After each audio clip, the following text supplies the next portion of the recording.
எசேக்கியேல் 40வது அதிகாரம் 5வது வசனம். இதோ ஆலயத்துக்கு புறம்பே சுற்றிலும் ஒரு மதில் இருந்தது. அந்த புருஷன் கையிலே 6 முழ நீளமான ஒரு அளவுகோல் இருந்தது.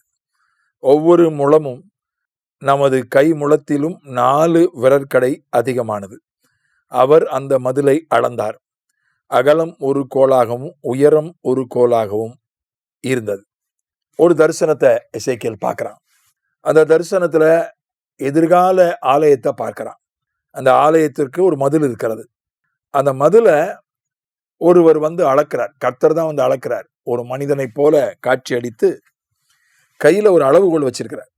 இது 6 முழ நீளமான ஒரு அளவுகோல். ஒவ்வொரு முழமும் நம்முடைய கை முழமும் ஒரு 4 விரற்கடை. ஒரு முழம் ஒரு 4 விரற்கடை ரெண்டும் சேர்ந்தது ஏறக்கூடிய 2 அடி. 12 அடி நீளமுள்ள ஒரு அளவுகோலை கையில் வச்சிருக்கிறார். அதை வச்சு அந்த மதிலை அளக்கிறாரு. அகலம் வந்து 12 அடி, உயரம் வந்து 12 அடி. கர்த்தர் வந்து ஏற்கனவே கட்டப்பட்டு விட்ட ஒன்றை அளக்கிறார். முதல்ல அளந்து கட்டுவாங்க, அது வேற. ஏற்கனவே கட்டப்பட்டு விட்ட மதிலை அளக்கிறார். சரியா கட்டியிருக்கிறாங்களா என்று அளந்து பார்ப்பது, கணக்கு போடுவதற்கு, அந்த கட்டடத்தை மதிப்பிடுவதற்கு அப்படி அளப்பார்கள். திட்டப்படி பிளான் படி கட்டப்பட்டிருக்கிறதா என்று சோதிப்பதற்கு அளப்பார்கள். கர்த்தர் ஏதோ ஒரு நோக்கத்தில் அதை அளக்கிறார். ஆண்டவர் நம்மை அளந்து பார்க்கிறவர். இதை போன்ற ஒரு சம்பவத்தை வெளிப்படுத்தின விசேஷம் 11 அதிகாரம் 1 வசனத்தில் வாசிக்கிறோம். பின்பு கைக்கோலுக்கு ஒப்பான ஒரு அளவுகோல் என்னிடத்தில் கொடுக்கப்பட்டது. அப்பொழுது தேவதூதன் நின்று என்னை நோக்கி, நீ எழுந்து தேவனுடைய ஆலயத்தையும் பலிபீடத்தையும் அதில் தொழுது கொள்கிறவர்களையும் அளந்து பார். ஆலயத்துக்கு புறம்பே இருக்கிற பிரகாரம் ஜாதிகள் புறஜாதியாருக்கு கொடுக்கப்பட்டபடியால் அதை அளம்பாமல் புறம்பாக்கி போடு. வெளிப்படுத்தின விசேஷம், அதுவும் வரப்போகிற ஒரு சம்பவம் தான். ஒரு தேவதூதன் வந்து சொல்றான், தரிசனம் காண்கிற யோவான் இடத்துல வந்து ஒரு கைக்கோலை, ஒரு அளவுகோலை கொடுக்குறான். நீ போய் ஆலயத்தை அளந்து பாரு, அதில் தொழுது கொள்கிறவர்களை அளந்து பார், பலிபீடத்தை அளந்து பார். இப்போது ஆலயம் இல்லை, இதுக்கு பிறகு கட்டப்பட போகிற ஆலயத்தை பற்றி தான் இங்க சொல்லப்பட்டிருக்கிறது. ஆலயத்தை அளப்பது அது சரிதான், பலிபீடத்தை அளப்பது சரிதான்.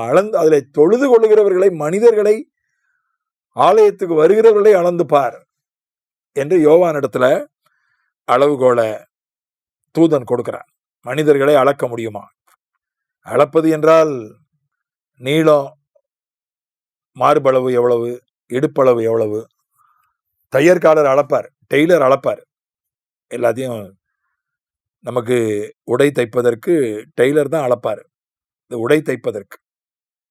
அதே போல நீதிமொழிகள் 16:3 சொல்கிறது, கர்த்தர் மனிதனுடைய ஆவியை நிறுத்து பார்க்கிறார். 16:2 நீதிமொழிகள் 16:2 மனுஷனுடைய வழிகளெல்லாம் அவன் பார்வைக்கு சுத்தமானவைகள், கர்த்தரோ ஆவிகளை நிறுத்து பார்க்கிறார். கர்த்தர் ஆவிகளை நிறுத்து பார்க்கிறார், எடை போட்டு பார்க்கிறார் ஆவிகளை எல்லாம். பல மருத்துவமனைகளில் போன உடனே எடை போட்டு தான் பார்ப்பாங்க, எவ்வளோ எடையை பார்த்துட்டு தான் அடுத்த கட்டத்துக்கு போவாங்க.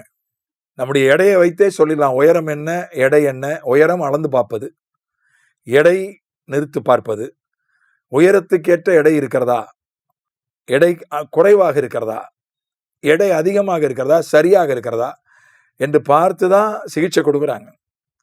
கர்த்தர் நம்முடைய ஆவியை நிறுத்து பார்க்கிறார். அதனால நம்முடைய ஆண்டவர் அளந்து பார்க்கிறவர், நம்மளை ஆண்டவர் எடை போட்டு பார்க்கிறவர். சும்மா கண்ணை மூடிட்டுலாம் ஆண்டவர் எதையும் செஞ்சிட மாட்டார்.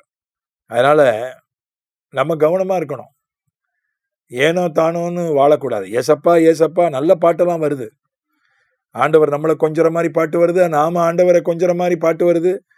இப்படியே கொஞ்சிக்கிட்டே காலத்தை ஓட்டிடக்கூடாது.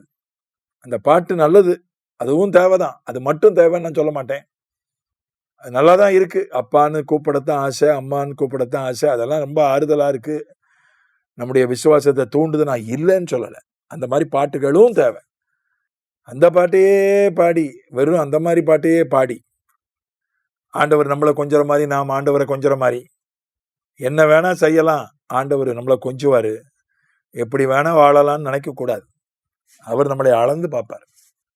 ஒரு தாய், ஒரு தகப்பன் தன் பிள்ளை சரியான உயரத்துக்கு வளரலன்னா அது குறித்து அக்கறைப்படுகிறார்கள், அதற்கான ஆகாரம் கொடுக்கிறார்கள், அதற்கான மருந்து கொடுக்கிறார்கள், அதற்கான பயிற்சிகளை செய்ய சொல்கிறார்கள்.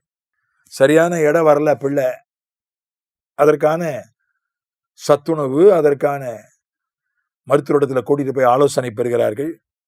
கொஞ்சுவதோடு விட்டு விடுறதில்லை பிள்ளைகளை, அதையும் செய்கிறார்கள் அல்லவா. அதனால நம்ம போதிய அளவுக்கு வளரணும், போதிய அளவுக்கு கிறிஸ்துவின் அளவுக்கு தக்கதான நிறைவான வளர்ச்சி ஆவியில வளரணும்.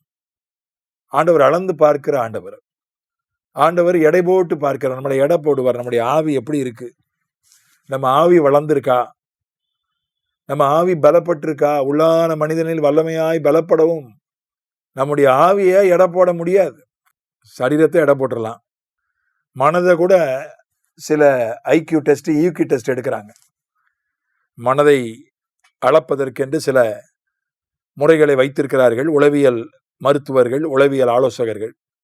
ஆனா ஆவியை அளக்கிறதுக்கு, ஆவியை எடை போடுறதுக்கு ஆண்டவரால் மட்டும்தான் முடியும்.